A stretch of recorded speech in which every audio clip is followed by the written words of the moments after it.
Dalawang house challenges ang naganap. At mula dito, isa ang napanalunan ng house challenger. Sa isa naman ay nanaig kayong housemates. Dahil dito, ang bilang ng makukuhanan ng pwesto mula sa 5 sa inyo ay wala. Housemates, ang lahat ng ito ay isang pagsubok lamang. Dahil sila ang naging katuwang ko upang mas makilala kayo. At ito ang pinaka-importante nilang misyon. Grabing plot twist. Pinaghandaan ko pa naman kung sino yung rarayutin ko, kuya. Colette, Fiang, Rin, JP, Kay, maaari mo na muling maitayo ang iyong bandila at maipagpatuloy ang iyong pangarap dito sa bahay ko. At sa puntong ito ay maaari na kayong magpaalam sa aking mga housemates.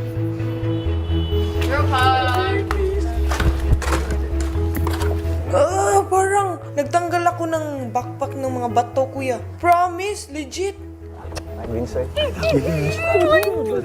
Nagsisisi ako sa lahat ng aking mga nasabi. Hindi ko naman ho kasi alam na pagsubok lang pala yun. Akala ko totoo. Wow! God is so good to us. And I felt blessed. I knew it. I never doubted the mga ex-housemates.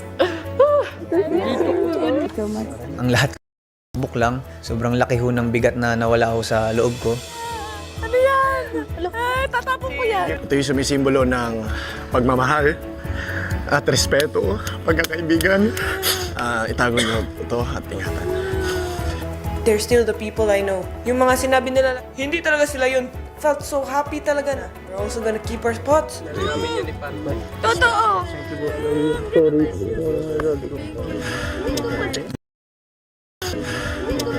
Labis-labis din ho yung pagbilib ko sa kanila, kuya. Nung malaman ko ho na lahat ho yun trabaho lang, lahat ho ginawa lang po nila para masubukan po kami mga housemates. Maging grateful ka sa kung anong meron ka, kuya. Mahirap ngang kunin ng isang bagay ng hinding pinaghihirapan. At matapos malagpasan ang matinding pagsubok, Ipakita sa mundo. Makontento po kung anong meron, kuya. Kasi po hindi sa lahat ng bagay madali lang makukuha, kuya. Tumayo sa sariling paa at mag-step up, kuya, at hindi basta-basta po magpapaapik.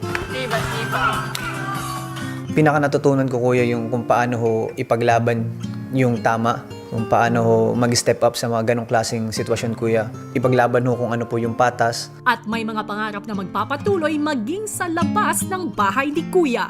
Alam kong hindi naging madali ito para sa inyo. Nais kong ibigay ang aking taos-pusong pasasalamat. Naging mahalaga ang inyong kontribusyon. Ito ay para malaman ng taong bayan kung sino talaga ang karapat-dapat na maging big winner. Muli, maraming salamat sa inyong sakripisyo, ex-housemates. Hanggang sa muli. At mga pangarap na panghahawakan hanggang dulo ng laban.